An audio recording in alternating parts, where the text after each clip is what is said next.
Selamat siang semuanya, saudara-saudara. Siang juga. Siang. Siang. Jum sore ini kita bisa mulai dengan pembicara dari Dr. Jelly Naseri. Saya silakan Pak Hinsuk untuk mimpin rapat ini ya. Terima Silakan. kasih semuanya. Ya, Sisi Olancuk. Silakan Bu Jeli untuk menyampaikan materi. Boleh. Ya. Jadi permasalahan yang timbul, selamat sore untuk Bapak-Bapak dan Ibu-Ibu semuanya. Terima kasih saya sudah diundang dalam webinar hari ini di Margacong. Kemarin Pak Chandra juga meminta kepada saya apa temanya. Temanya kebanyakan yang sekarang begitu banyak yang terjadi di masyarakat. Baik yang lama-lama maupun sekarang. Itu kebanyakan masalah tentang warisan. Ada kita mendengar orang tua dituntut oleh anak, anak menuntut orang tua menuntut anak, bahkan mungkin karena warisan harta terus diterlantarkan, gitu kan? Begitulah yang permasalahan dan ini berlanjut di pengadilan. Begitu banyaknya hal-hal yang demikian, yang faktanya di masyarakat itu semua terjadi. Jadi ada istilahnya dengan jargon kita sebutkan saudara, adik kakak ya saudara, tapi masalah uang bukan saudara. Itulah jargonnya yang kita mengenal di sana. Kita sebelum menyangka kepada hal yang demikian sampai bagaimana tentang pengurusan warisan dan wasiat ataupun kalau harta warisan yang timbul akibat kematian seseorang itu baru timbul harta warisan. Sebelumnya kita ngebahas dulu tentang undang-undang yang berlaku di Indonesia, itu undang-undang perkawinan yang sah telah dilakukan, yaitu Undang-Undang Nomor 1 Tahun 1974 tentang perkawinan. Baik orang Indonesia pribumi itu semua tunduk kepada Undang-Undang Perkawinan Nomor 1 Tahun 74. Terkecuali mereka menyatakan kalau seandainya mereka yang beragama Islam bisa tunduk pada hukum Islam, mereka bisa menyatakannya kesepakatan untuk pengaturan segala sesuatunya menurut hukum Islam. Tapi kalau secara nasional kita tunduk semua pada Undang-Undang Perkawinan Nomor 1 Tahun 74. Perkawinan adalah sah apabila dilakukan menurut masing-masing agamanya dan kepercayaannya. Tiap-tiap perkawinan dicatat menurut peraturan perundang-undangan. Jadi bagi mereka yang ingin menikah itu harus sah. Walaupun mereka sudah menikah di gereja atau di Buddhis, mereka tetap harus mendaftarkan kembali dan dicatat di catatan sipil. Itu harus tercatat semua. Karena asasnya dalam suatu perkawinan hanya boleh melakukan di Indonesia itu seorang istri dan seorang wanita hanya boleh mempunyai seorang suami, gitu kan? Kalau wanitanya, kalau itu asas dari perkawinan, jadi satu istri satu suami, gitu kan? Asas dari perkawinan Undang-Undang Nomor 1 Tahun 74. Pengadilan dapat memberikan izin juga kepada suami untuk beristri lebih dari satu orang apabila dikehendaki oleh pihak-pihak bersangkutan. Kalau bagi pegawai negeri itu dulu PP 10 ya. Jadi bagi suami kalau seandainya mau beristri lagi itu harus ada izin dari atasannya atau selain dari istri pertamanya, gitu kan? Itu. Tapi kalau di Chinese ada nggak ya yang punya istri dua? Jarang kali ya. Kecuali kalau selingkuhan banyak ya. Ya Chandra ya. Gitu kan? Tapi kalau misalnya istri dua enggak, semua orang pada diam-diam, lebih baik istilahnya tanda kutip jajan, gitu kan. Kita lanjut. Dalam yang paling penting dalam Undang-Undang Perkawinan itu di pasal 29-nya, pada waktu atau sebelum perkawinan dilangsungkan, kedua belah pihak atas persetujuan bersama dapat mengadakan perjanjian secara tertulis disahkan oleh pegawai pencatatan sipil. Ini maksudnya apa? Disebutkan. Jadi kita mengetahuinya, manakala kalau seandainya ada seorang suami istri ternyata ingin membuat suatu perjanjian kawin, berdasarkan KUH Perdata itu diperbolehkan. Dulu itu diperbolehkan sebelum perkawinan itu dicatat di catatan sipil. Artinya perjanjian kawin itu dibuat sebelum. Tapi berdasarkan putusan Mahkamah Agung sekarang ternyata perkawinan sudah dilangsungkan, barulah orang membuat perjanjian kawin. Inilah permasalahannya sesuai dengan putusan Mahkamah Agung yang ini berawal dari seorang warga negara Indonesia, dia menikah dengan orang asing pada saat itu, artinya dia minta lupa gitu kan untuk dilakukan perjanjian kawin. Jadi mereka sudah melakukan perkawinan, nah lupa untuk mencatat tentang perjanjian kawinnya di catatan sipil. Kita buat, jadi kalau di sini masih ada dualisme terhadap putusan Mahkamah Agung ini, Mahkamah Konstitusi, gitu kan? Artinya di pasal 29 bahwa perjanjian kawin itu harus dibuat sebelum perkawinan dilaksanakan atau pada saat bersamaan, pada hari itu paginya dibuat perjanjian kawin, langsung pada saat kawin didaftarkan berbarengan, gitu kan? Itu. Tapi yang di Mahkamah Konstitusi ini dalam masyarakat orang-orang hukum biasanya punya dualisme. Artinya gini, katanya kan dalam putusan Mahkamah Konstitusi menyebutkan bahwa boleh dilaksanakan setelah perkawinan dilangsungkan. Nah, kalau sudah mencabut dalam pasal 29, ada nggak penggantinya? Padahal undang-undang perkawinan sampai detik ini pun tidak ada perubahannya. Hanya disebutkan dalam Mahkamah Konstitusi, perjanjian kawin mulai berlaku sejak perkawinan dilangsungkan kecuali ditentukan lain. Tidak mencabut, dicabut tapi tidak ada gantinya. Nah, itulah masalahnya, gitu kan? Masih terdapat dualisme. Sekarang bagi mereka yang sudah melakukan perkawinan, bagaimana dengan harta benda yang dibawa oleh masing-masing dari para pihak? Jadi kalau misalnya para pihak tidak membuat perjanjian kawin, mereka itu berarti hartanya bersama. Harta bersama dari masing-masing suami dan istri. Harta yang diperoleh pada saat perkawinan. Atau masing-masing juga mendapatkan hadiah atau warisan bahwa penguasaan masing-masing sepanjang hal itu merupakan harta bawaan. Tapi kalau sepanjang dalam perkawinan mendapatkan harta, itu merupakan harta bersama. Tapi kalau seandainya dibuat dalam perjanjian kawin, apa yang diperoleh oleh masing-masing dari pihak suami atau istri, kalau seandainya ada perjanjian kawin, maka masing-masing mengurus tentang hal demikian. Dalam perjanjian kawin pun itu diatur. Nah, pada saat diperjanjikan itu, si suami tetap harus bertanggung jawab terhadap keluarganya. Dia harus membiayai, bukan berarti begitu bikin perjanjian kawin, si suami tidak bertanggung jawab terhadap keluarganya, kehidupan rumah tangganya, tidak.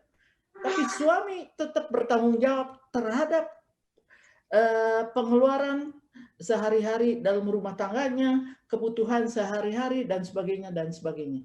Itu masih harus dibebankan. Kecuali aset yang diperoleh pada saat itu kalau seandainya dalam perkawinan dan ternyata ada perjanjian kawin, si suami membeli rumah, maka rumahnya itu merupakan dalam penguasaan si suaminya yang tersebut, gitu kan. Nah, terhadap harta bersama suami istri ini harus memberikan persetujuan kedua belah pihak. Lain halnya dengan harta bawaan. Istri sepenuhnya atau si suami sepenuhnya bisa melakukan terhadap harta tersebut. Bila perkawinan putus, maka harta bersama yang diatur menurut hukum masing-masing. Gitu. Jadi kalau seandainya cerai, nah itulah yang permasalahan yang timbul sekarang ini.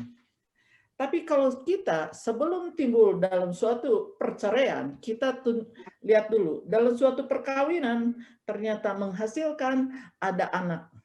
Anak ini kita mengenal ada anak sah, anak luar kawin yang diangkat jadi sah, anak hasil zina, anak sumbang disebutnya. Anak sah berarti lahir dalam perkawinan yang sah. Kalau anak luar kawin, artinya si istri mempunyai anak terlebih dulu, padahal perkawinan belum diresmikan. Anak yang lahir dalam perkawinan yang belum disahkan, setelah perkawinan itu diresmikan, disahkan sehukum, maka anak itu boleh diakui. Anak diakui. Anak keluar kawin bisa diakui menjadi anak yang diakui, bukan namanya anak sah lagi. Anak yang diakui, itu bisa. Kalau anak sumbang, itu anak yang dilahirkan akibat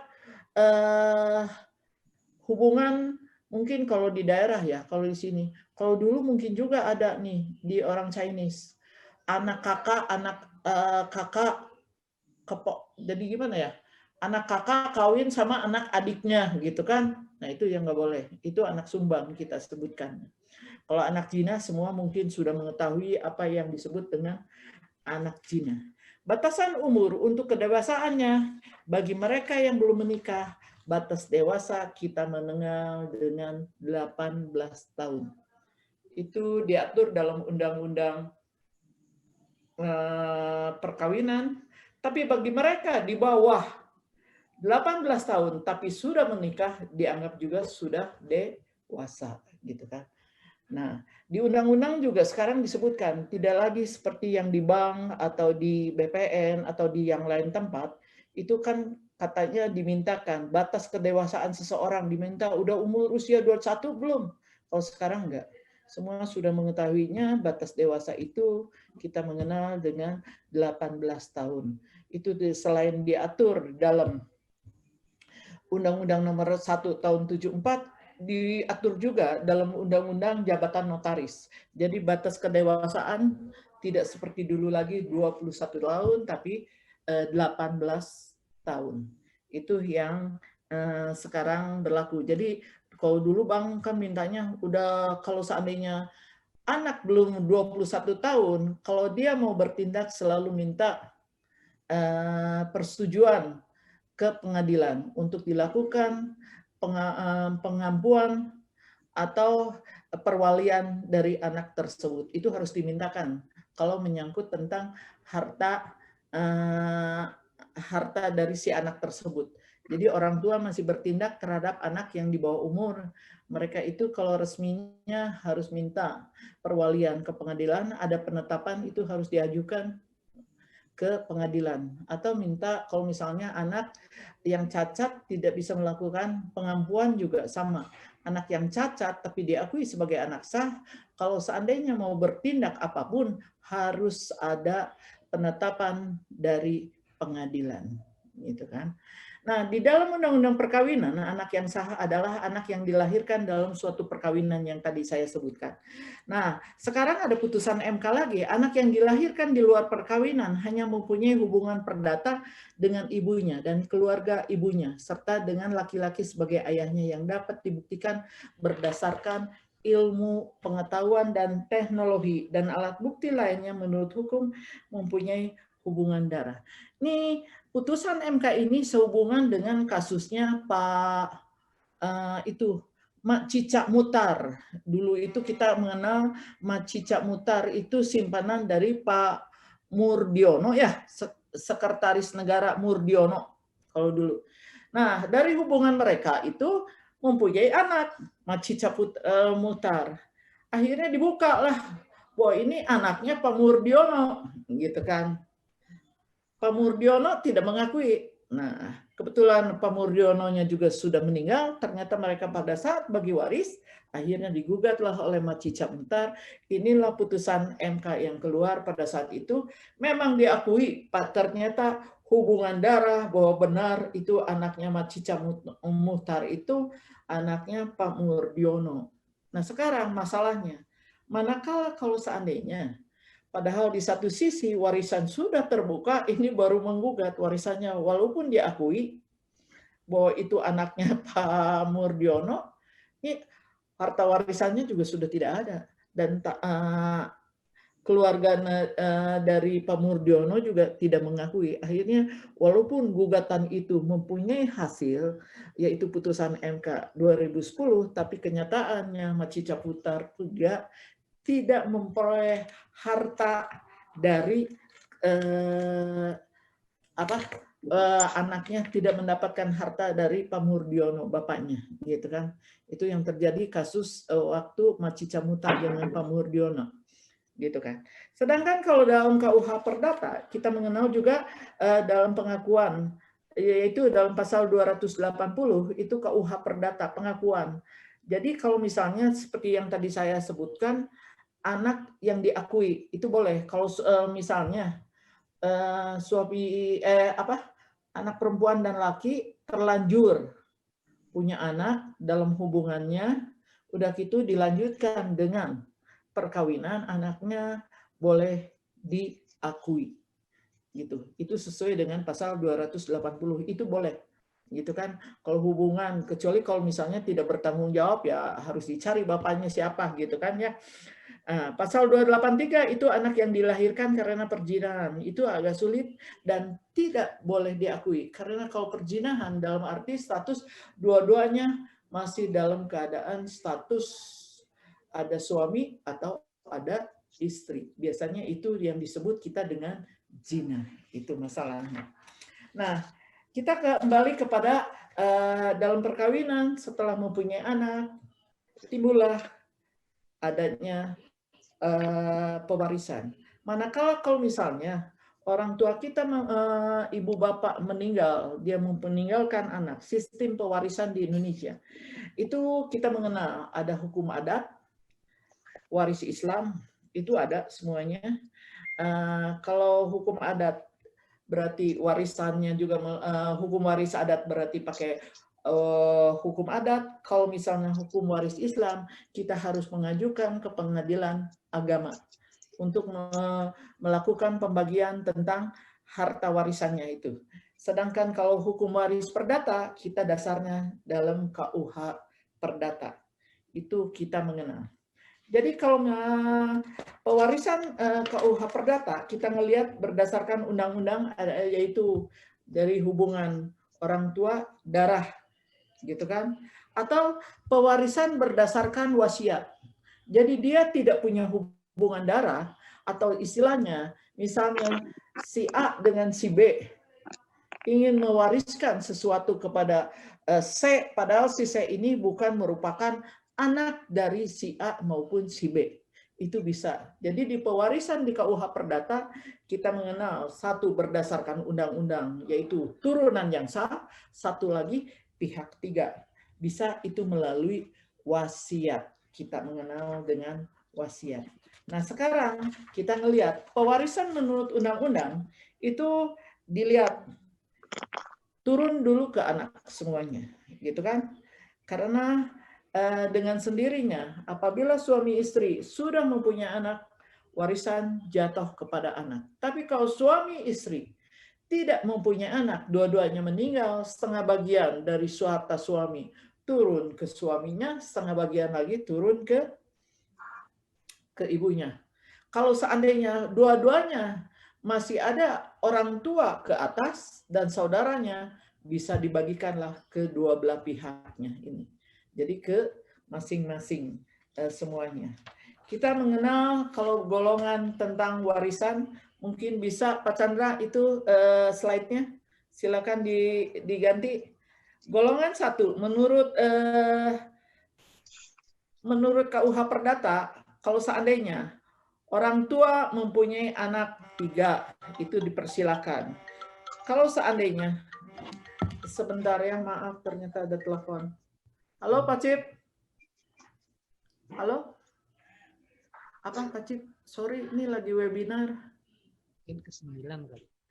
nanti aja, aku lagi jadi pembicara ya. Oke, thank you. Nah, di pewarisan itu kalau misalnya ahli waris itu suami istri yang ditinggalkan beserta anak-anak dilahirkan. Jadi kalau suami istri, suami meninggal berarti ahli warisnya. Kalau dia punya anak satu berarti pewarisnya yaitu istri dan anaknya. Tapi kalau masing-masing bagiannya itu ditentukan per kepala biasanya dihitung. Jadi kalau suami istri membuat perjanjian kawin, itu harta warisannya tetap ada perjanjian kawin. Tapi kalau seandainya tidak ada perjanjian kawin, harta bersama itu dibagi setengah. Setengahnya itu yang meninggal merupakan warisan terhadap yang masih hidup. Kita tinggal dihitung dengan per kepala. Contoh, kalau suami istri, salah satu suaminya meninggal dan mempunyai dua anak. Berarti ahli warisnya istrinya dan dua anaknya. Bagaimana dengan perhitungannya? Perhitungan, kalau seandainya tidak ada perjanjian kawin, maka harta gono gini itu dibagi setengah bagian untuk yang suami, setengah bagian untuk si istri. Nah, suaminya yang meninggal, yang diwariskan berapa jadinya?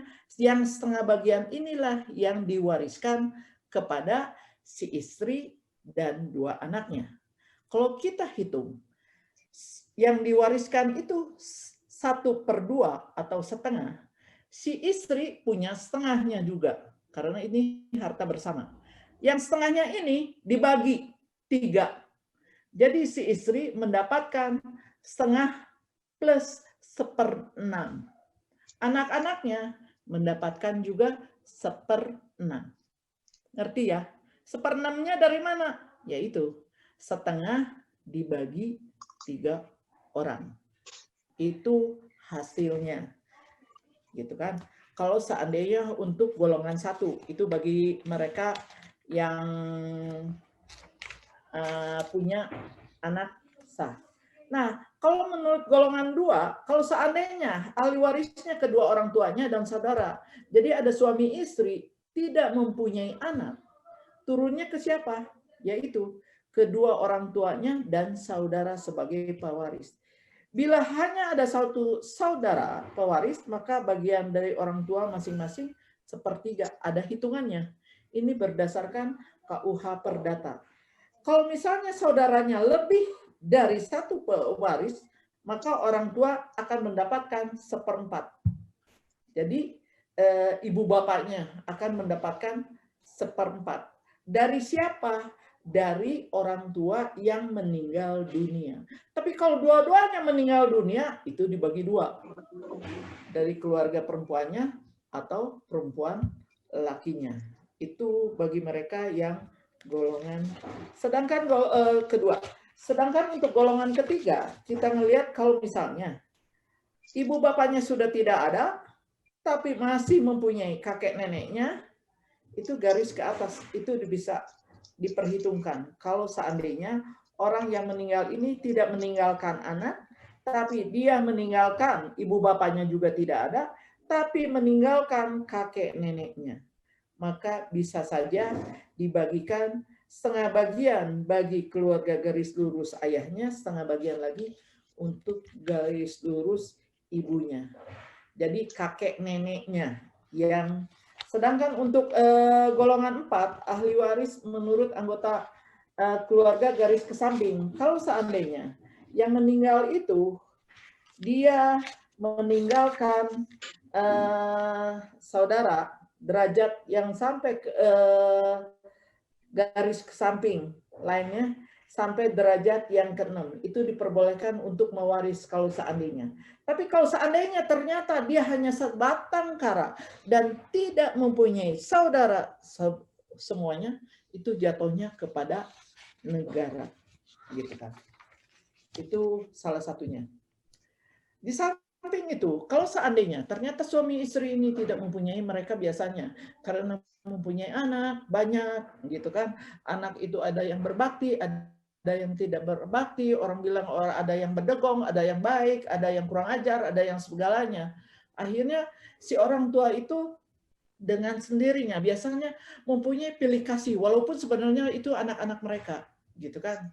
Tapi ada anak yang begitu berbakti dan semuanya, akhirnya dia melimpahkan hartanya kepada si anak tersebut. Misalnya dari orang tua mempunyai 4 anak, hanya anak yang pertama yang sangat berbakti, yang lainnya tidak berbakti, artinya ada yang kurang ajar, berdegong, tidak sekolah, tidak mempunyai penghasilan dan sebagainya dan sebagainya. Akhirnya ibunya memberikan, atau ibu bapaknya yang meninggal itu memberikan kepada anak yang pertama itu. Dia membuatkan surat wasiat.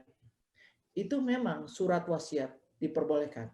Atau ternyata dari anak yang dilahirkan dalam suatu perkawinan, ternyata anaknya kurang ajar semua, walaupun sebenarnya ada anak, tapi semua kurang ajar gitu anaknya.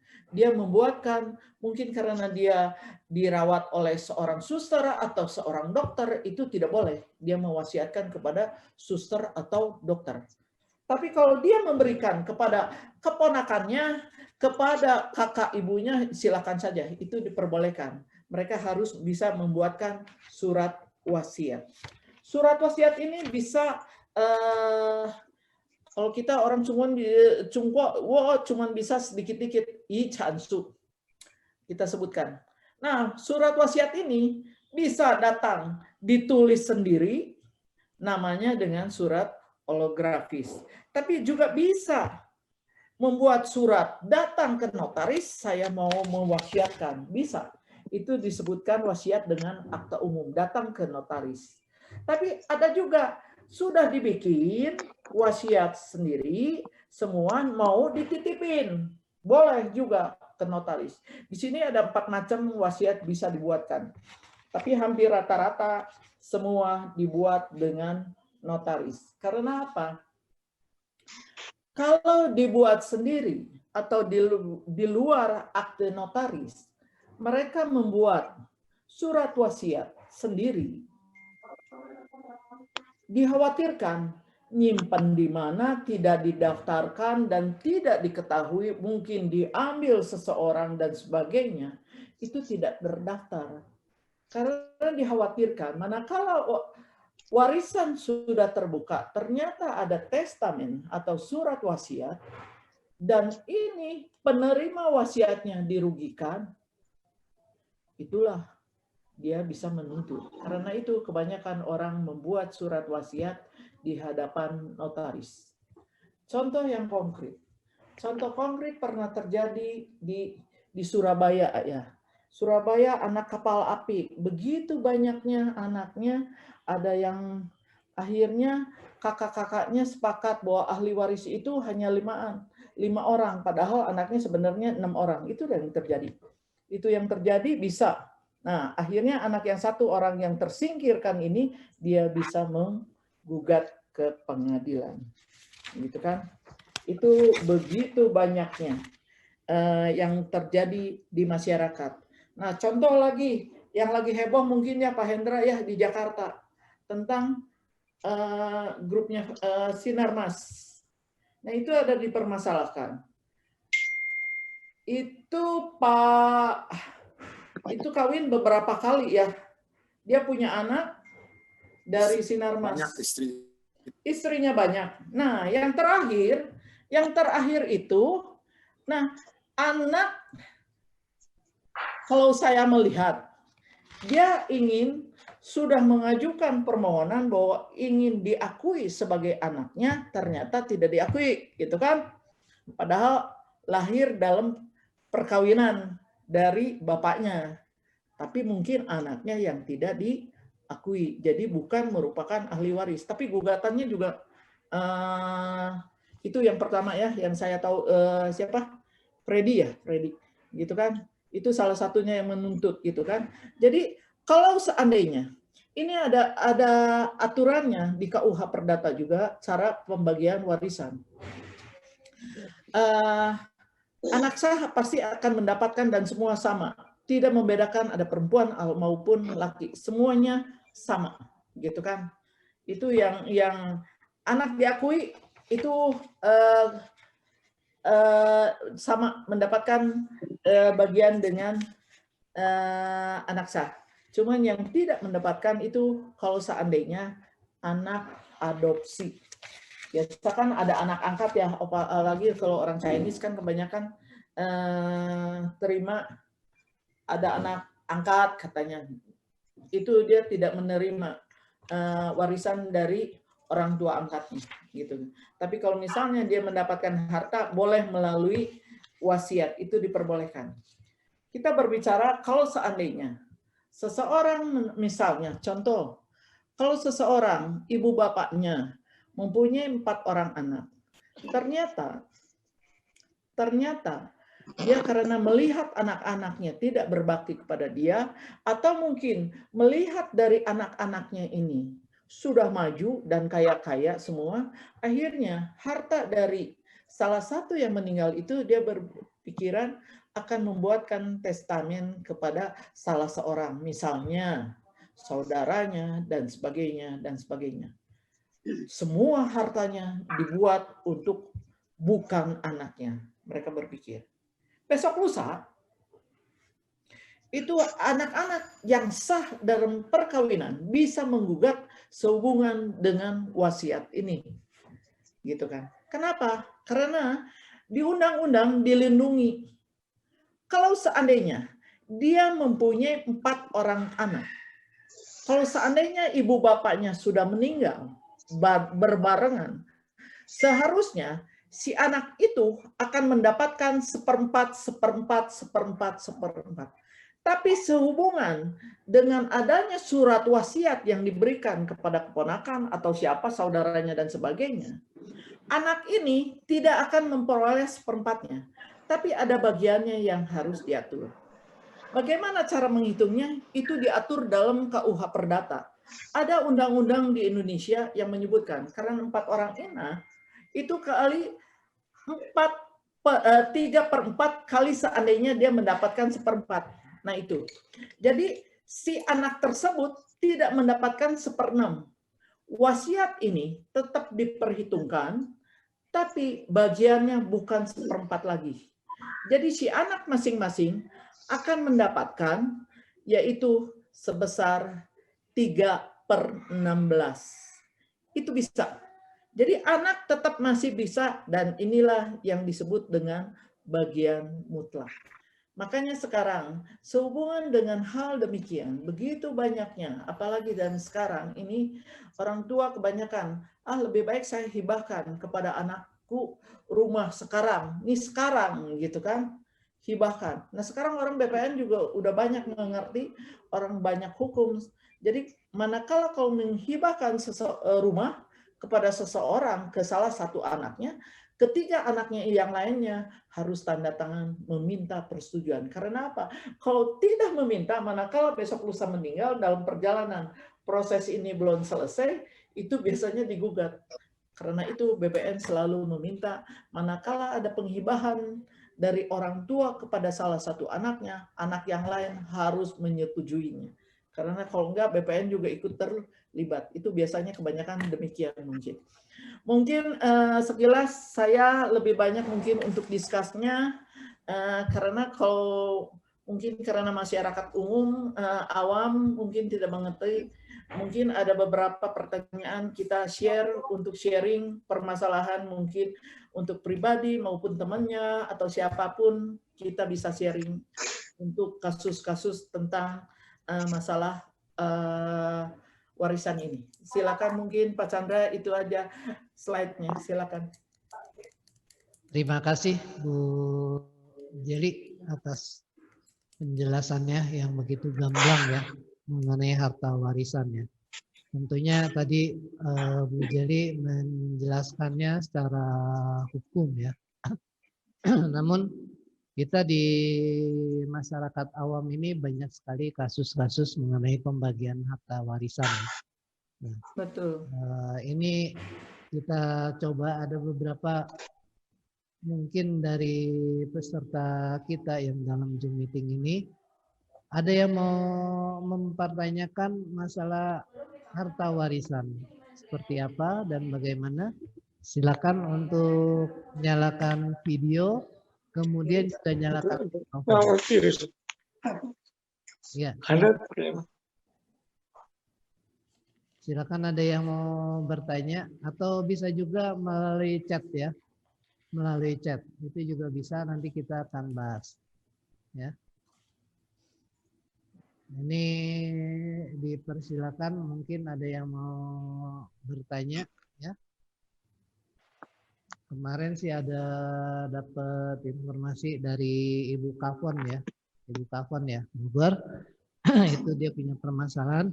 Mungkin bisa langsung ditanyakan ke Ibu Jeli ya. Mumpung konsultasi ini gratis ya, Bu Jeli. Oke, mungkin Bu Kafon bisa dinyalakan mikrofonnya. Ya, sok aja lu mandi dulu.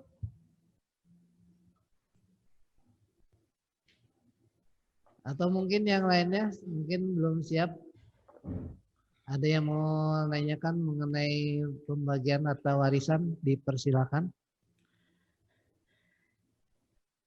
Kalau enggak, saya berbicara lagi sedikit. Ya, silakan. Saya sarankan bagi bapak-bapak orang tua, kita sebagai orang tua, kalau seandainya ya, mempunyai harta yang banyak, sebaiknya semasa hidup dibagi dengan baik-baik dan membicarakan hal tersebut kepada anak-anaknya semua. Jangan sampai semua kan termasuk anak ya, anak yang sah. Jangan sampai ada pilih kasih di antara semuanya. Tidak seperti kita kan, kalau misalnya orang kan kebanyakan walaupun kita tinggal di Indonesia, ternyata begitu banyak orang, ya saya pakai adat Tionghoa, karena adat Tionghoa apa? Kalau perempuan dapat satu, kalau laki dapat 2 bagian gitu kan. Tapi itu adat Tionghoa, tidak berlaku di Indonesia gitu kan. Itu internal bagi mereka, silakan membaginya gitu kan. Itu masih banyak yang terjadi karena ada beberapa yang demikian, jadi dibagikan kepada anak lakinya 2 bagian, ke anak perempuannya 1 bagian. Itu yang banyak terjadi. Kecilin dikit. Akhirnya mereka berpikiran kita pakai adat. Nah, tapi kalau misalnya gugatan itu terjadi dan masuk dalam pengadilan, tetap di pengadilan kita pakai hukum Undang-Undang Nasional, yaitu Undang-Undang Perkawinan nomor 1 tahun 74 dan KUH Perdata. Itu yang berlaku kepada kita semua. Jadi tidak bisa dengan adat Tionghoa kita baginya. Jadi kalau menurut Undang-Undang Nasional itu semua perempuan laki semua bagiannya sama, gitu kan? Tidak ada membedakan apakah itu perempuan maupun laki, gitu kan? Tapi kenyataan itu masih banyak ya yang dilakukan, khususnya dari kalangan orang Tionghoa selalu memberikan lebih kepada anak lakinya, gitu kan? Kenapa? Karena kalau anak laki itu membawa marga, gitu kan? Membawa marga. Kalau anak perempuan udah milik orang lain, gitu kan? Bukan, padahal kan sama-sama anak juga, gitu kan? Makanya ada pembedaan anak, ada cucu dalam, ada cucu luar. Itu yang nah, kenapa? Itulah yang membuat seorang anak itu juga akhirnya minder, udah gue mah anak cucu luar, padahal anak sama dari posisinya kan sama anak gitu kan, cuman tidak membawa marga. Itulah yang banyak yang terjadi gitu kan sekarang. Oke, Ibu siapa yang tadi mau tanya? Udah ada? Jadi saya sarankan bagi bapak-bapak, ibu-ibu sebaiknya dilakukan pengaturan tentang harta kalau seandainya, atau kalau seandainya kita mempunyai suatu perusahaan, harta itu sebaiknya masuk dalam asetnya perusahaan, jangan nama perorangan. Sebaiknya semua dilimpahkan dalam asetnya perusahaan, mereka dibagi per saham. Itu paling aman. Karena apa? Kalau kita bisnis keluarga itu dengan bentuk perusahaan makin besar dengan modalnya itu makin bagus, gitu kan. Dan semua kebanyakan anak-anak dan orang tua juga masih berperan. Jadi sebaiknya bagi mereka yang mempunyai dana lebih atau dan sebagainya, tolong dimasukkan dalam perusahaan. Orang tua yang mempunyai dana lebih, sebaiknya dia sebagai pemegang saham yang terbesar. Itu kan lebih enak. Sudah jelas pembagiannya, sudah jelas tentang nilai asetnya dan sebagainya gitu kan. Tapi kalau misalnya ternyata mereka tidak mempunyai perusahaan, tapi perorangan, dan dia mempunyai beberapa rumah yang atas nama dia bahkan disewakan dan sebagainya, itu malah berabe. Karena apa? Ada ketentuan. Kalau seandainya, ini contoh, kalau seandainya suami istri A dan B sudah menikah, pakai nama istrinya si B. Begitu dia meninggal, namanya bukan dengan sendirinya, langsung nama si suaminya. Karena apa? Kan harta bersama, jadi masing-masing mendapatkan setengah bagian. Jadi nanti sertifikat, kalau aset tetap, sertifikat contohnya, itu berarti dalam sertifikat itu harus diproses balik nama. Turun waris. Itu harus diproses. Nanti mau naik ke tempat warisan. Jeffrey makan dong. Satu, Nggak tahu ya. si anak dan yang masih hidup. Itu mendapatkan dan tercatat dalam sertifikatnya. Itu yang harus dipikirkan. Dan itu harus membayar biaya pajaknya. Pajaknya berapa? Biasanya dari NJOP dipotong 300 juta kali 5%. Itu turun ke waris. Hanya untuk pajaknya saja. Gitu kan. Jadi sebaiknya kalau seandainya orang tua mempunyai begitu rumah, tolong dilakukan pembagian, dilakukan hibah di masa hidup. Supaya jangan turun sampai ke ahli waris. Ahli waris repot lagi. Nanti 2 kali balik namanya. Proses balik namanya 2 kali. Tapi kalau semasa hidup, hanya melakukan penghibahan rumah ini untuk si anak ini, rumah ini, dengan persetujuan anak yang lainnya. Pembayarannya sama. Hibah ke anak lebih murah. Itu bisa diperhitungkan. Orang tua ke anak, anak ke orang tua, itu lebih murah harganya daripada turun dulu ke ahli waris baru akta pemisahan pembagian supaya nama ke yang bersangkutan. Jadi 2 kali pembayaran pajaknya, proses balik namanya juga 2 kali. Jadi sebaiknya saya anjurkan semasa hidup lebih baik diberikan sekarang. Tapi orang bilang kalau saya diberikan sekarang gitu kan, gimana saya di masa tuanya? Karena sekarang anak kurang ajar semua. Begitu saya sudah memberikan, saya tidak mempunyai harta, tidak mempunyai anak. Anak semua kurang ajar semua. Bahkan datang pun tidak. Oh bisa. Jadi walaupun sudah diturun waris, diberikan kepada anak, sertifikat nggak perlu dikasihkan dulu. Suruh si anak itu memberikan kuasa untuk dilakukan pada orang tuanya. Masih bisa sepanjang kuasa itu hanya berlaku sekarang untuk proses sekarang itu hanya berlaku untuk satu tahun ya. Sebenarnya kuasa itu berlaku lama gitu kan. Kuasa menjual kita buatkan. Jadi manakala kalau misalnya sertifikatnya masih dipegang sama orang tuanya walaupun sudah diproses balik nama itu dibalikan lagi. Artinya dilakukan dengan surat kuasa menjual untuk dipegang orang tuanya. Jadi si orang tuanya, lu kurang ajar besok lusa gue jual nih karena sudah mempunyai kuasa dari anaknya bahwa dia boleh menjual si orang tuanya. Itu begitu banyaknya. Tapi ujung-ujungnya ya kita lihat dulu. Akhirnya ada anak yang tidak berbakti dan ada anak yang berbakti. Ujung-ujungnya orang tua juga yang berawal. Kenapa sampai hal itu terjadi? Karena mungkin ada pilih kasih di antara orang tua terhadap anak-anak yang lainnya. Akhirnya mereka berselisih paham untuk hal demikian. Semua sekarang masalah warisan itu banyak terjadi karena ribut.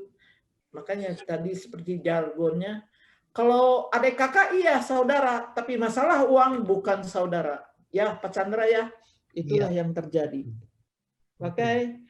Ada yang mau ditanyakan? Ini saya juga kesempatan ini saya say hello ya. Sini ada masuk dari Sukdar Hamsyah ya dari Balikpapan. Halo, apa kabar? Kemudian ada Jason Suk ya dari Garut juga hadir di sini. Juga tadi dari Tanjung Balai Karimun, Yu Chensu ya. Mungkin dari Sukdar Hamsyah ini ada yang mau disampaikan dalam Zoom meeting kali ini. Silakan. Silakan. Oke. Selamat malam rekan-rekan semua. Margacang Indonesia. Oh, Bisa dengar suara saya? Kok malam disebutnya sekarang masih sore? Di Balikpapan sudah gelap, Bos. Balikpapan kan Balikpapan Tengah. Oh. Sudah jam 6. Oh, beda 1 jam ya. Ya, beda 1 jam ya. Oke. Kedengaran suara saya ya? Jelas sekali. Jelas sekali ya. Jelas sekali, Selamat malam kepada Ibu Jeli ya. Ya. Pak Chandra, maaf. Sudah boleh ngajukan pertanyaan? Boleh silakan. Boleh ya? Oke. Boleh. Begini Bu Jeli. Ya. Ini masalah sudah terjadi. Ya. Pada keponakan saya. Dia masih bujang. Punya harta yang lumayan. Ya. Saat dia meninggal, saudara kandung cuma tinggal 1. Ya. Orang tua. Lainnya adalah kakak ipar. Orang tua sudah tidak ada. Ya. Dia pada saat guyon-guyon ya, karena dia tidak menikah kan, Betul. kita sering godain dia. Kamu ini gimana sih, harta banyak, suatu saat kamu punya harta mau diapakan gitu kan. Betul. Dia waktu itu ada ngomong, nih ada keponakan saya 2, saya nanti limpahkan ke dia saja. Tapi tidak ada sesuatu yang tertulis. Betul. Nah, ya. Terus pada saat dia menjelang akhir hayatnya, ya. Dia sempat mengucapkan kepada adik iparnya, jadi suami dari adiknya, bahwa harta dia yang dia tinggal, dia wariskan ke adiknya, keponakan 2 itu. Ya. Pada saat itu ada seseorang mendengar. Apakah dengan dasar itu bisa dibuatkan surat waris apa tidak? Sebentar. Jadi surat waris kita ngelihat dari golongan, Pak. Ya. Jadi masuk ke golongan yang tadi sebutkan. Kalau seandainya bujang mempunyai orang tua, ternyata kan tidak, orang tuanya sudah meninggal, gitu kan. Yang punya kan berarti saudara, adiknya. Ya. Adiknya. Berarti harta warisnya ya ke adiknya. Itu harta warisnya ke adiknya, Pak.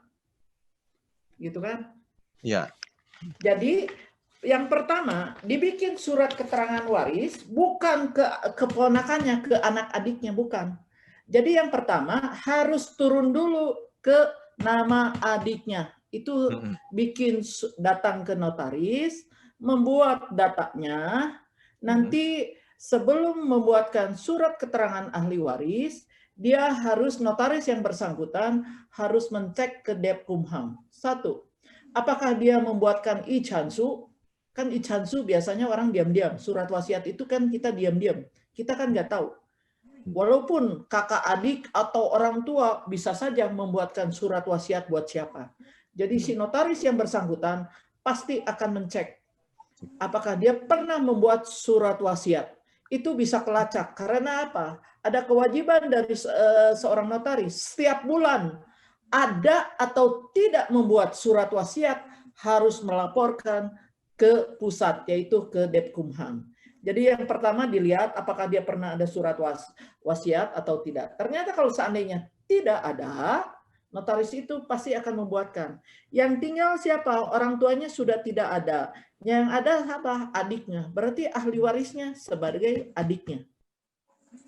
Adiknya. Kalau adiknya meninggal, baru anak adiknya, keponakannya itu bisa dilakukan. Ya, saya potong dulu. Ya. Dia ada 2 orang adik. Oh, 2 orang adik. Berarti 2 orang adik. Yang betul. adik yang masih hidup cuma 1. Ya. Ya.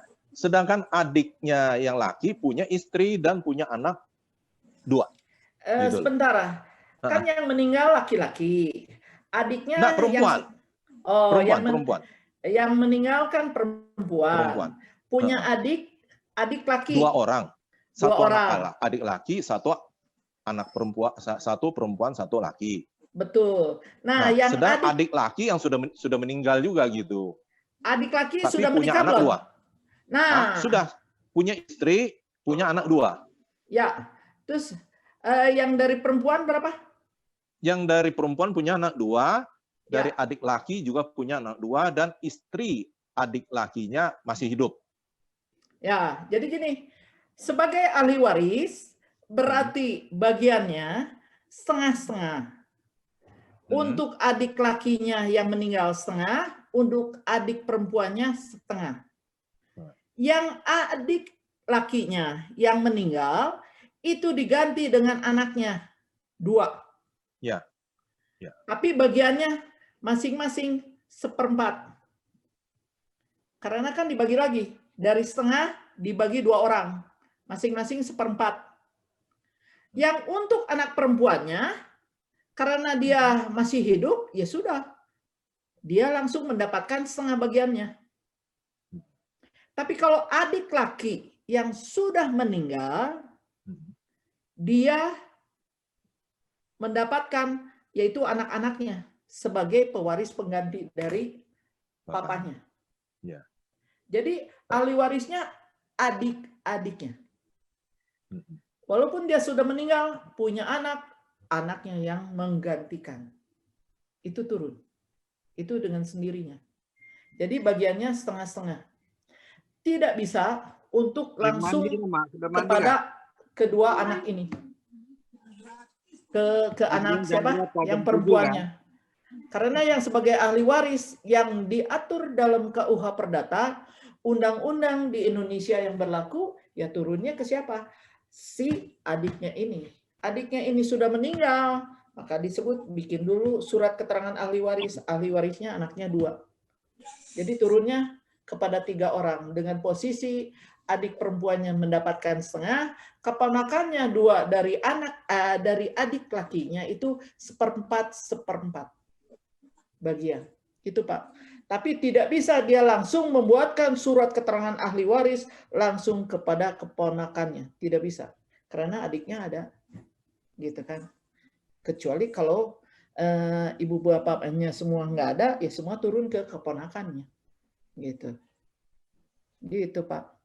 Sekarang terjadi gugatan? Enggak.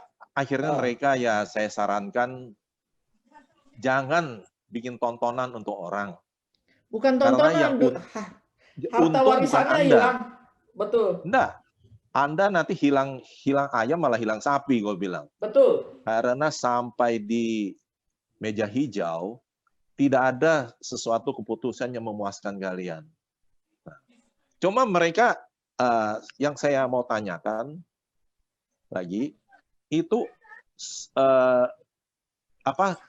pernyataan dia dulu pernah di hadapan saya dan di hadapan adik iparnya menjelang akhir hayatnya bahwa dia secara lisan mengatakan bahwa harta itu dia limpahkan ke kedua keponakan dari adik perempuannya. Betul. Apakah dengan dasar itu bisa dibuatkan surat wasiat apa tidak? Gitu. Tidak bisa. Tidak bisa ya. Sudah meninggal. Orangnya sudah meninggal tidak bisa. Tidak bisa ya. Kecuali, walaupun ada kesaksian gitu ya. Oh iya. Walaupun ada kesaksian. Jadi kalau seandainya seseorang menjelang ajalnya, ternyata dia menginginkan membuatkan suatu testament atau disebut dengan wasiat, itu tolong panggil itu notaris, suruh datang. Heeh. Pada saat itu juga notaris akan membuat berita acara dan dibuatkan wasiatnya. Gitu. Itu yang harus. Tapi kalau nggak ada bukti, apapun tidak bisa. Semua. Karena siapa Pak? Notaris pun tidak akan membuatkan aktanya.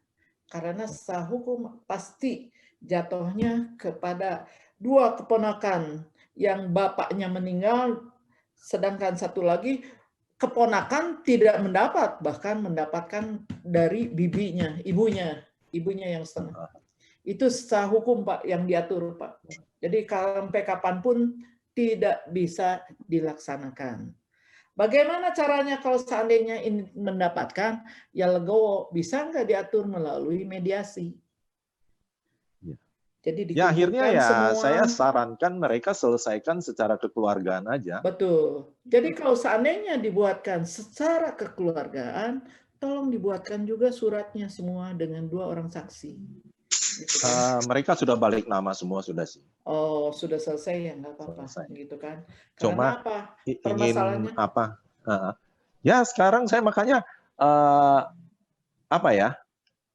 Karena ada dia punya pernyataan secara lisan pada saat betul, masih tidak hidup bisa diakui, bahwa Pak. asetnya dihibahkan ke 2 Betul. keponakan dari adik perempuannya gitu loh. Nah, itu. Karena di depan saya sudah pernah ngomong seperti itu dan menjelang akhir hayatnya juga seperti itu gitu loh. Tapi kalau itu tidak ada dasar hukumnya ya sudah mau diapain gitu. Nggak bisa. Ya. Nggak ada dasar hukum. Kalau gitu terima kasih banyak atas penjelasan yang begitu mendetail. Jadi Dan saya juga terima sarankan, kasih. makanya tadi saya sebutkan kepada bapak-bapak dan ibu-ibu. Jadi sebaiknya semasa hiduplah lebih baik mengatur tentang harta. Jangan orang meninggal akhirnya meninggalkan bukannya suatu kebahagiaan, malah musibah, membawa kesengsaraan di antara anak-anak atau di antara saudara dan di antara mungkin orang tuanya juga gitu kan. Jadi kalau misalnya berlebihan soal harta, lebih baik diatur semasa hidup. Itu lebih baik diatur melalui hibah dan sebagainya. Tapi kalau udah mati orang sengsara Pak, semua juga begitu di liang kubur kita sudah tidak tahu tapi masih disumpah serapah. Wah, pembagian tidak adil dan sebagainya gitu kan. Itu yang nggak enak gitu kan. Lebih baik semasa hidup kita membagi tentang harta yang kita punyai. Itu lebih enak. Jadi Bapak yang memberikan hartanya semasa hidup kan bisa ngelihat nih lu maju enggak gitu kan. Dimanfaatkan enggak. Kan lebih enak. Hidup nanti mati juga oh ternyata apa yang kuberikan sekarang lebih enak dibandingkan nanti setelah mati orang ribut anak semua gitu kan. Itu yang nggak bagus gitu kan. Itu sebaiknya dilakukan. Makanya saya sarankan semasa hidup diaturlah tentang warisan supaya jangan sampai ribut dengan di antara anak Saudara. dan saudaranya. Karena permasalahannya begini, begitu gugatan warisan timbul sampai ke meja hijau. Anda harus pertama harus membayar kepada pengacaranya. Pengacaranya itu akan dibayar. Kalau seandainya pengadilannya jauh, itu dia selalu minta akomodasi dan transportasi. Fee-nya harus dibayar. Satu lagi, kalau seandainya ternyata biaya beracaranya, filenya begitu banyak, dia selalu minta untuk administrasi surat menyurat dan itu biayanya. Dan yang terakhir, kalau seandainya success fee dihitung dari total aset yang diperbutkan berapa. Itulah pengacara. Jadi selain biaya dari pengacaranya itu sendiri, akomodasi transportasi, surat dan sebagainya ini yang tentang kalau ada fotokopi dan sebagainya, semua bukti dan sebagainya. Dan satu lagi yang terakhir, success fee. Success fee itu dihitung dari suksesnya berapa aset yang diperbutkan. Itu nilainya. yang dimintakan. Jadi sebaiknya yang tadinya seperti yang tadi disebutkan hanya untuk ayam, nggak taunya habisnya untuk sapi gitu kan. Itulah yang bahaya. Jadi sebaiknya, nah makanya bagi orang tua yang bijak sebaiknya mengatur harta itu semasa hidup. Menurut saya, kalau menurut saya, jangan sampai sudah meninggal membawa musibah gitu kan. Itu yang nggak baik. Ya, terima Oke, kasih. Masih ada waktu, Bu? masih ada. Masih ada ya? Kalau gitu saya mau tanya sedikit tentang tadi penjelasan dari Ibu bahwa kalau ada aset sebaiknya dimasukkan dalam perusahaan. Ya. Ya. Sebagaimana kita ketahui Kalau Bapak sebagai PT pengusaha ya masukin. Kan ada misalnya antara PT dengan CV. Ya. Itu kan ada istilahnya pembatasan harta pribadi dengan harta perusahaan. Ya. Tapi kalau misalnya kita hanya punya CV, kita masukkan CV. Semua harta masukkan situ. Kalau ada sesuatu risiko apapun, kan harta pribadi kan akan terseret-seret gitu. Betul. Sama juga Pak, kalau misalnya itu terbukti. Sebentar, saya bisa ceritakan tentang persoalan terbatas. Ya. Sekarang, sehubungan dengan sistem sekarang KBLI, sehubungan dengan sistem yang diberikan oleh Jokowi yang sekarang, itu tidak dimungkinkan adanya PT abal-abal maupun CV yang abal-abal. Kita cerita ya Pak ya sedikit. Nggak masalah ya menyimpang dari hal ini. Betul. Nah, saya bercerita, kalau seandainya kita bayar dengan PT, kita membuat PT, dia bertanggung jawab terhadap batas tanggung jawab seseorangnya itu sebatas dengan share yang dimasukkan, berapa saham yang dimasukkan dalam suatu perusahaan tersebut, gitu kan? Tapi kalau misalnya ternyata terbukti dari pemegang saham itu ada yang menjolimi dalam arti adanya penggelapan, dia harus bertanggung jawab sampai pribadi, tetap saja Pak, sampai pribadi. Nah itu satu. Nah kenapa sampai demikian? Karena persyaratan terbatas itu merupakan suatu badan hukum. Sedangkan untuk CV itu bukan merupakan badan hukum Pak. CV itu sampai bertanggung jawab renteng terhadap harta pribadi. Itu masalahnya. Cuman Bapak harus diperjelas, gitu kan? Kenapa orang kebanyakan membuat PT? Kalau seandainya itu dimintakan atau ada urgensi memang harus dibuatkan PT, atau mungkin ada shareholder dari orang lain, atau dari anak-anak di kemudian hari dikhawatirkan, gitu kan? Tapi ada ruginya Pak. Kenapa? Karena PT itu bayar pajaknya lebih mahal Pak.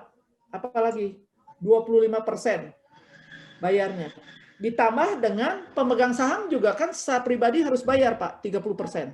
Gitu kan. Tapi kalau CV dengan income yang UMKM sekarang Pak, itu dengan waktu 7 tahun. Kalau income itu mereka dengan CV. Satu lagi, kelemahan dari PT. Begitu kita mau membubarkan PT ini, itu agak sulit Pak, harus diangkat likuidator.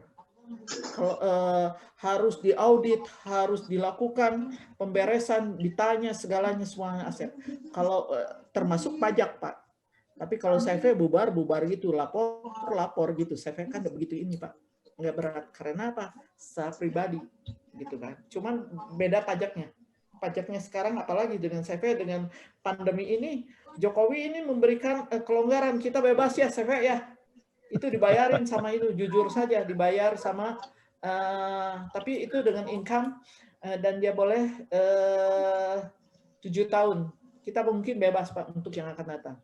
Nah, untuk CV, kenapa kita walaupun dimasukkan sebagai aset?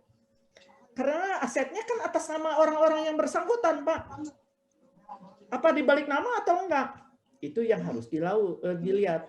Karena ada resiko yang tertinggi, Pak. Manakala kalau aset dibalik namakan kepada CV, itu kan berubah menjadi hak milik jadi HGB. Kalau tempatnya. PT juga sama. Cuman masalahnya, Pak, berarti kalau seandainya sudah merupakan aset dari CV tersebut atau aset dalam PT itu, berarti tanggung jawabnya sebatas itu. Tapi kalau CV, kalau terjadi kekurangan dana untuk bayar piutangnya, tetap dituntut sampai tanggung jawab pribadi. Itu masalahnya. Makanya tanggung jawab rentengnya sampai ke urusan pribadi. Tapi kalau misalnya saham ya sebatas siapa yang merugikan. Kalau misalnya ruginya itu karena akibat dari si direkturnya dan itu terbukti terjadi penggelapan, ya sampai begitu. Kalau CV tidak bisa, siapapun yang melakukan penggelapan dan sebagainya ditanggung oleh CV semuanya. Dan semua harus bertanggung jawab. Namanya tanggung jawab renteng, itu disebutnya. Gitu, Pak. Ada masalah? Ngerti, Pak? Ya, terima kasih banyak Bu Jeli. Yuk. Mungkin kesempatan ini berikan kepada yang lain untuk bertanya. Terima kasih dan Silakan. selamat malam rekan-rekanku semua. Malam. Selamat malam Pak Daramsia ya. Di sini ada Pak Tidata Sukbagong ya. Ini rajin sekali tiap kali datang sama Asuk Ikwe ya. Nah itu juga ada hadir di sini. Mungkin yang lainnya di sini juga ada Pak Budi. Pak Budi, halo Pak Budi. Mungkin ada yang perlu ditanyakan sama Bu Jeli, dipersilakan. Atau juga Ibu Kavon ya, apa udah bisa online? Kalau tidak pun nanti mungkin bisa bisa sharing ya dengan Ibu Jeli ya. Nah, mungkin Bu Jeli bisa memberikan nomor handphone gitu untuk bisa dihubungi sama peserta. Oh, boleh. Silakan aja konsultasi saya. Silakan bebas. Gratis. Silakan Konsultasinya saja. gratis. Konsultasinya gratis. Kebetulan masalahnya gini, saya seorang notaris, profesi saya tetap notaris, cuman punya hobinya saya kebetulan sebagai arbiter di BANI. Badan Arbitrase Nasional Indonesia. Kalau seandainya kalian yang mempunyai permasalahan tentang masalah kontrak dan sebagainya, kecuali BANI tidak mengurusi tentang permasalahan perburuhan maupun pidana itu. Tapi masalah tentang keperdataan, silakan saja kalau seandainya dalam perjanjian itu disebutkan kepada penyelesaian hukumnya akan dilakukan oleh BANI. Gitu, itu bisa. Kebetulan saya sebagai hakim di sana kalau disebutnya istilah kerennya gitu kan. Tapi dalam BANI kita disebut dengan arbiter. Selain itu saya juga sebagai mediator yang tersumpah di pengadilan, kebetulan di Bandung, dan mungkin bisa konsultasi untuk dia memediasikan beberapa hal, atau juga saya kebetulan sebagai dosen gitu kan di Notariat Jakarta Jayabaya. Silakan saja. Ini Pak Bagong sudah muncul, baru mau muncul. Kalau untuk Marga Chang gratis ya. Oh, gratis, pasti. itu harus. Pasti. Silakan Jadi saja usaha konsultasi itu, untuk hal ini. Kenapa? Jadi usaha itu bagus pakai PT atau CP, Bu Jeli? Kalau tidak urgensi dan baik-baik, sebaiknya CV. Nah, iya. Kalau menurut saya tidak urgensi, janganlah ke PT. Lebih baik pakai CV. Satu, kita ngelihat dalam kompetensi kewenangannya ya. Karena kan tidak menyangkut hal yang lain, sebaiknya melalui CV saja.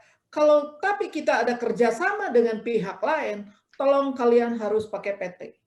Tapi di PT, manakala kita bekerja sama dengan PT, itu share-nya dimasukkan dalam saham, itu harus diperjanjikan juga. Karena apa?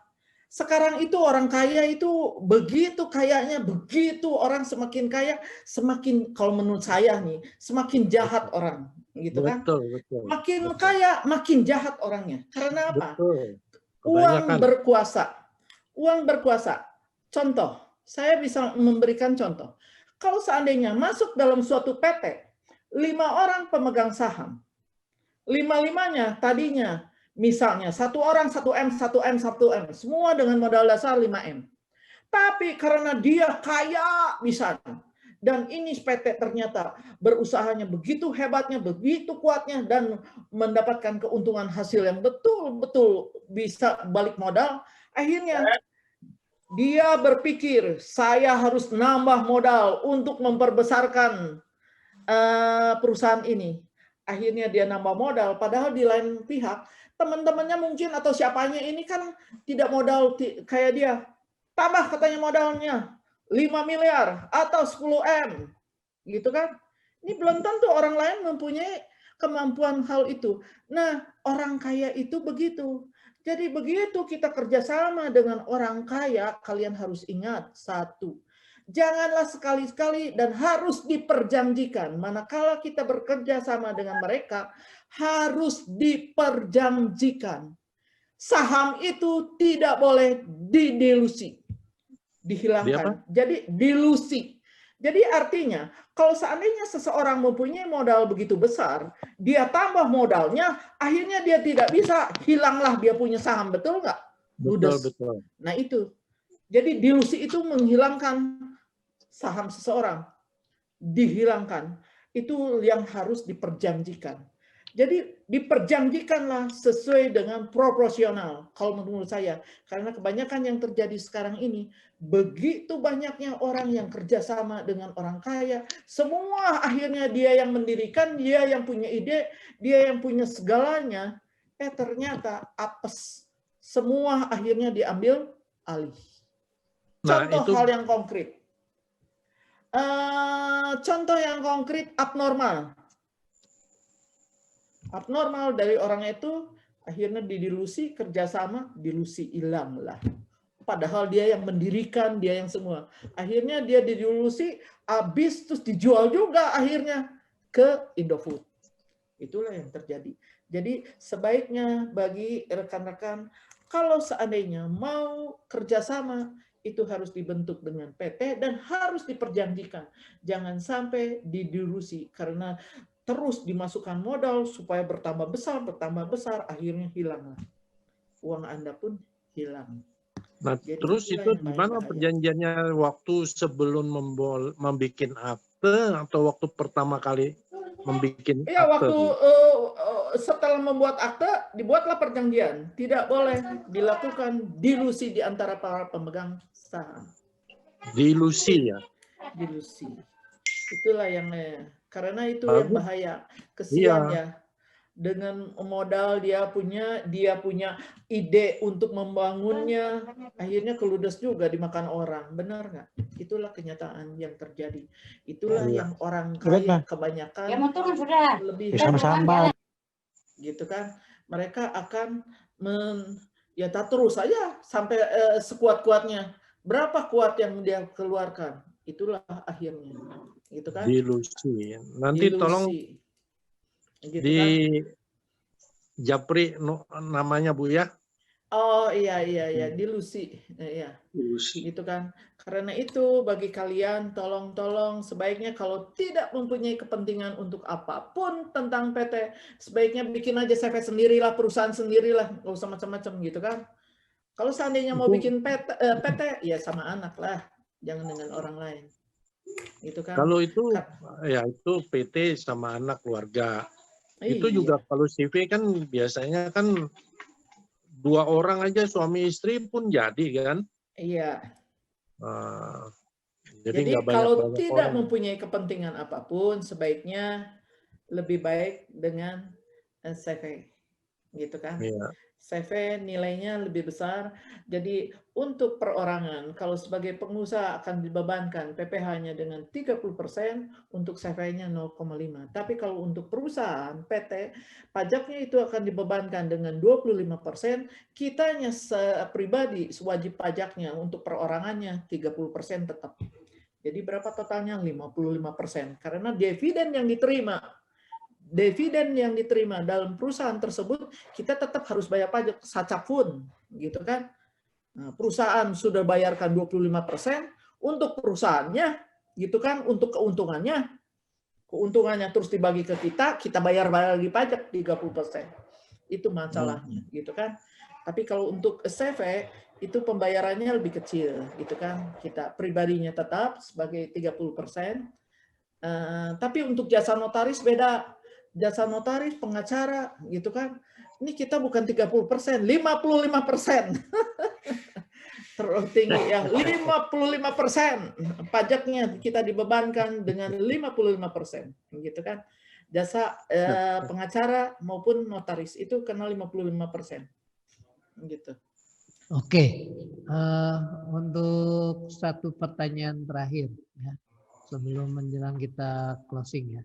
Mungkin Wan Meiko bisa bantu masalah yang kemarin dipertanyakan, mungkin bisa ditanyakan. Wan Meiko, di unmute dulu speakernya. Oke. Masih belum? Ini ada Chan. Iya, Saya sebutin, masing-masing anak sudah mempunyai rumah atas nama anak masing-masing karena keperluan seperti pribadi anak dan sedang menempati rumah tersebut sebenarnya dari uang orang tua, dan menurut orang tua rumah masih punya orang tua, belum ada pembagian harta. Karena itu nilai berbeda. Ada anak mendapatkan rumah yang kecil, ada yang besar. Pertanyaannya, ortu sekarang mau ada pembagian harta supaya adil dan untuk semua anaknya. Bagaimana pembagian harta yang adil? Karena ortu nggak mau kalau suatu saat menjadi keributan. Itulah yang dia harusnya. Kalau seandainya hal demikian ini terjadi, manakala kalau misalnya mempunyai anak 4, anak yang paling besar karena dia dikasih mungkin pada saat itu orang tuanya mempunyai ini sudah diatasnamakan kepada anaknya. Ternyata rumahnya yang dibeli oleh orang tuanya juga ditempati oleh anak yang bersangkutan. Ternyata ada uang lagi, membeli agak lebih kecil gitu kan nilai dia. Itu kalau menurut ibu orang tua sebenarnya itu adil. Kalau dilihat dari penghasilan. Karena pada saat itu orang tua mendapatkan dananya segitu. Akhirnya dia beli segitu, gitu kan. Itulah yang prinsipnya. Nah sekarang, yang disebut adil besar, harga itu kan harga tanah kita tidak mengetahui. Gitu kan.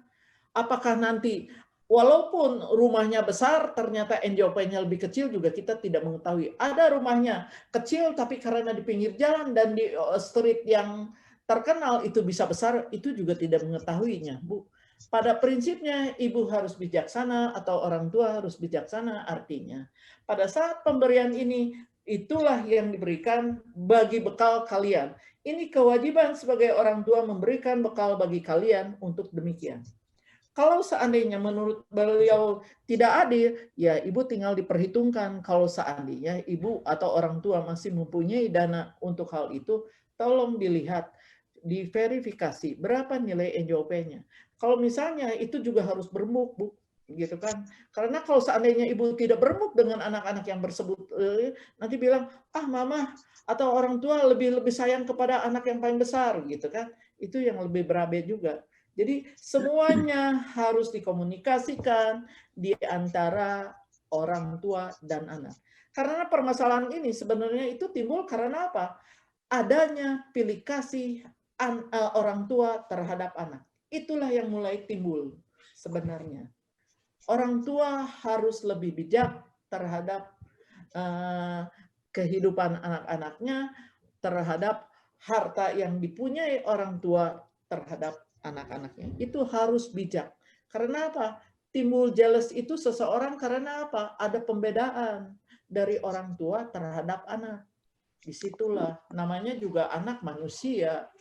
Kan semua orang mempunyai rasa jealous, iri hati, punya ini.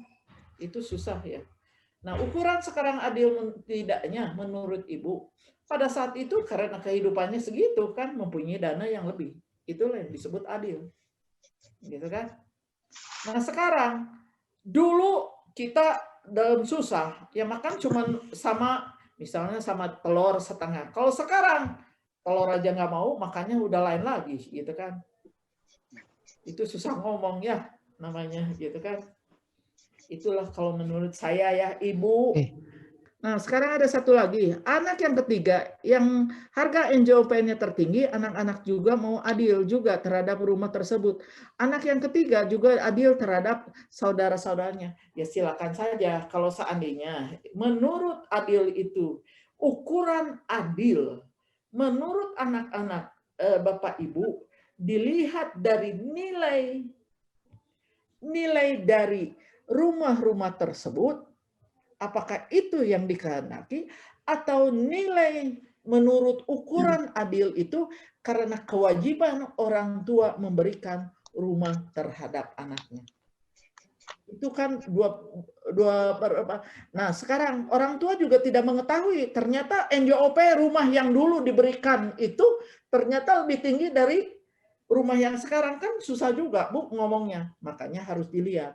Tapi kalau sebagai orang tua menurut saya adil karena pembagian semua mendapatkan rumah. Nah, soal nilai itu kita kan tidak mengetahui harga tanah di satu sisi bisa naik, di satu sisi bisa lebih murah.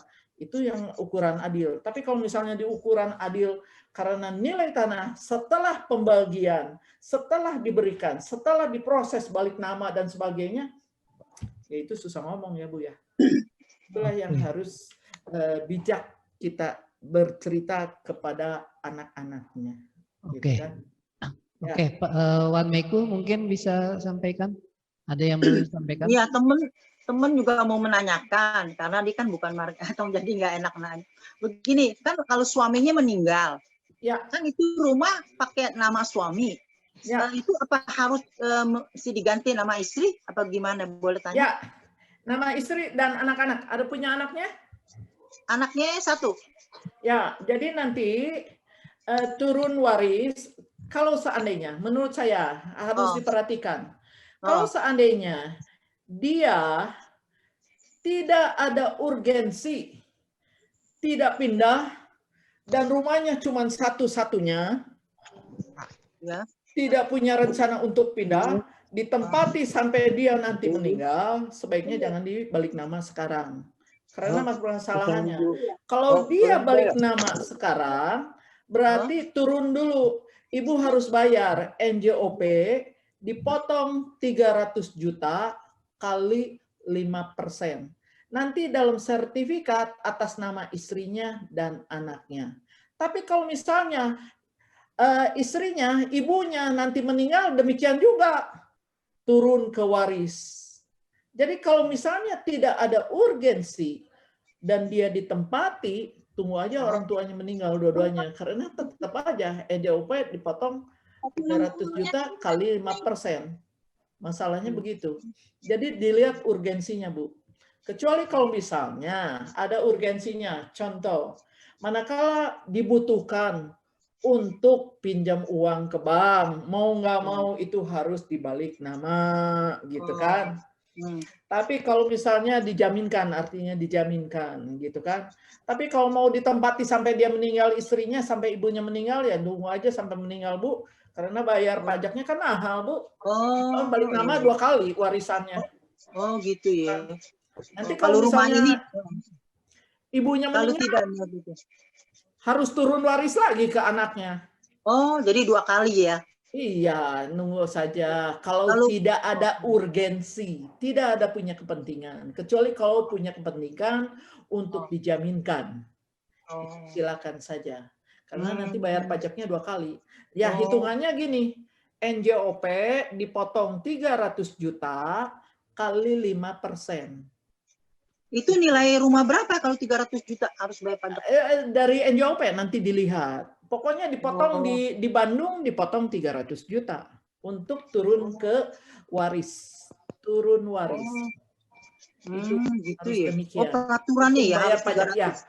300. Harus bayar pajaknya demikian. Harus bayar pajaknya demikian. Nilai rumah berapapun sama, begitu maksudnya? Sama. Dipotong 300 juta. Kali 5%. Tapi ada beberapa daerah dia tidak memakai harga NJOP. Sekarang ada, karena mungkin NJOP-nya kecil. Tapi mereka akhirnya memakai nilai verifikasi. Sekarang harus tahu. Jadi nilai transaksi di notaris, di PPAT. Nilai harga real, misalnya harga real itu 100 juta. Ternyata NJOP cuma 50 juta. Ternyata sekarang NJOP kan biasa dulu itu semua orang transaksi pakai NJOP. Sudah aja nilai NJOP 50 juta, bayar pajaknya. Pajak penjual dikalikan 2,5%, pajak pembeli dipotong 60 juta kali 5%. Nah sekarang harga NJOP ini tidak diatur, tidak mengatur lagi tentang nggak bisa. Sekarang ada nilai tanah yang diatur melalui nilai verifikasi. Jadi kita harga pasar. Jadi kita harus bayar, bawa PBB-nya, bawa sertifikatnya ke sana. Berapa sih harga pasarnya di sana? Karena Dispenda sudah mempunyai harga pasarnya. Berapa nilainya? Akhirnya mereka semua dicek dulu. Ternyata harga pasarnya bukan 50 juta, 80 juta.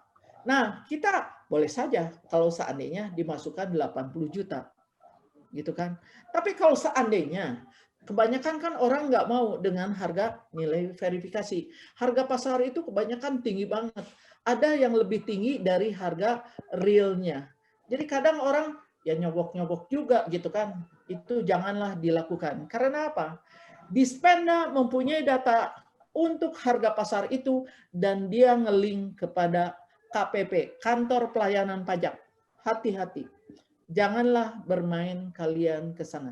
Kecuali kalian resmi datang ke sana, ke Dispenda, memang benar si penjual dan si pembeli datang ke kantor bahwa harga jualnya segini. Walaupun harga pasarnya. Akhirnya mereka akan datang di Dispenda membuat surat pernyataan di sana. Nah, surat pernyataan itu resmi. Nanti dikeluarkan memang harga jual belinya demikian. Nggak masalah kalau seandainya sudah ada surat resmi dari Dispendanya. Karena ini kaitannya dengan KPP. Karena pada saat nanti kita validasi ke KPP, kenapa ini bisa turun? Nah itu, ini saya sudah ada mendapatkan surat dari Dispendanya. Jadi hati-hati. Jadi menurut saya Ibu, itulah yang harus berapapun nilainya dari harga NJOP atau nilai verifikasi. Karena masing-masing BPN ada bedanya. Di Subang diminta harga pasar, dipotong 300 juta kali 5%. Tapi di Bandung masih dengan NJOP dipotong 300 juta. Gitu kan. Di lain tempat masih, Tasik masih, NJOP dipotong 300 juta, masih bisa. Tapi yang lain mungkin ada sebagian berdasarkan harga pasarnya, BPN-nya yang minta. Gitu. Oke. Ibu jelas?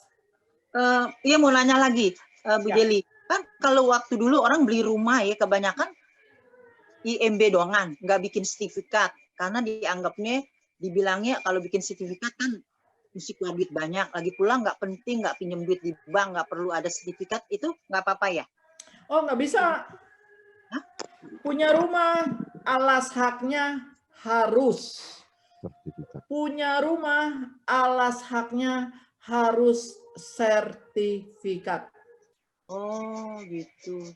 Jadi Harus prosesnya sertifikat. Nah, IMB itu bukan bukti kepemilikan tanah. Termasuk juga PBB, bukan merupakan bukti tanah. Jadi Ibu, suratnya apa awalnya? Apakah dari tanah adat berdasarkan surat kikitir atau yang disebut dengan letter C atau juga disebut di daerah Jawa disebut pegok atau kohir, itu ada suratnya. Jadi IMB itu hanya bangunan tok. Atau Ibu memperoleh itu VB. Dulu itu disebut tanahnya tanah negara, bangunannya bangunan Ibu yang mendirikan. Karena itu Ibu punya cuman IMB-nya. Tapi Ibu tiap bulan harus bayar kan tiap tahun ke pemerintah. ke pemerintah kan? Nah, itu di Dinas Perumahan.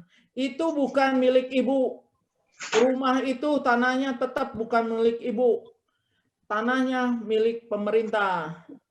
Bangunan IWMB yang ibu yang bikin, gitu kan. Itu dulu orang bangun rumah sekali bangun 4 rumah. Jadi kayaknya semua ada surat IMB doangan. Dia jadi beli sama. Sebenarnya ada sertifikat, Bu. Sertifikatnya mungkin dipegang oleh salah satu. Harusnya ibu dipecahkan, di-split. Dipecahkan. Luas ibu berapa? Ini 4-4-nya sesuai dengan izin membangun IMB-nya. Jadi kalau misalnya luasnya tadinya 500, dibagi 5, 100, 100, 100. Dibikinlah pecahan sertifikat. Jadi masing-masing 100, 100. Coba ibu cek lagi. Artinya kalau seandainya ada IMB, logikanya berarti sudah bersertifikat. Tapi kalau belum ada IMB, kan tidak mungkin bisa membuat IMB tanpa sertifikat. Berarti ada sertifikat induknya. Jadi ibu cek dulu ke siapa di antara 5 yang dibagi ini, yang ngebangun 4 ini, atau 5 tadi ibu sebutkan, coba tanya di antara teman-teman semuanya ini. Sertifikat induknya dibelinya dari siapa? Karena apa? Untuk proses pembuatan IMB itu harus dasar haknya dari sertifikat. Oh gitu. Oke Bu Jeli. Karena waktu juga kita yang harus dibatasi ya. Kita tinggal 5 menit lagi. Ya, terima kasih. Ternyata ini masalah cukup menarik ya mengenai harta warisan yang Bu Jeli ya. Nanti mungkin ada beberapa yang sekarang, karena bagi mereka mungkin sekali waktu nanti bisa lagi dibuatkan dengan perseroan terbatas atau yang bagi pengusaha ya, pengusaha karena sekarang itu tidak bisa lagi membuat perusahaan yang abal-abal ya, atau CV yang abal-abal. Dan satu lagi yang harus diingatkan sekarang, mumpung sekarang masih ingat kebetulan, jadi tolong harus diingat. Akte kelahiran Anda membuat dengan jelas namanya, tolong membuat KTP harus sesuai dengan akte kelahiran. Jangan sampai satu kata pun berubah. Kalau seandainya ada kesalahan membuat IKTP tidak sesuai dengan akte kelahiran, itu berabe nanti di kemudian hari. Termasuk juga KTP sudah benar sesuai dengan akte kelahiran, ternyata membuat MPWP itu tidak benar, namanya salah. Kan kalau orang dulu cincai, apapun juga cincai. Sekarang tidak bisa cincai. Jadi kalau seandainya tulisan namanya harus sesuai dengan akte kelahiran. Karena kalau seandainya pada saat kalian nanti akan berusaha, akan mengurus izin, tanpa surat yang jelas atau ada kesalahan apapun tidak sesuai untuk merubahnya, Anda sulit sekali. Itu yang harus diperhatikan. Oke, untuk 3 menit terakhir mungkin Manyansuk bisa tutup Zoom meeting kita. Kebetulan Pak Ketua ada rapat lagi mendadak. Silakan Manyansuk bisa tutup.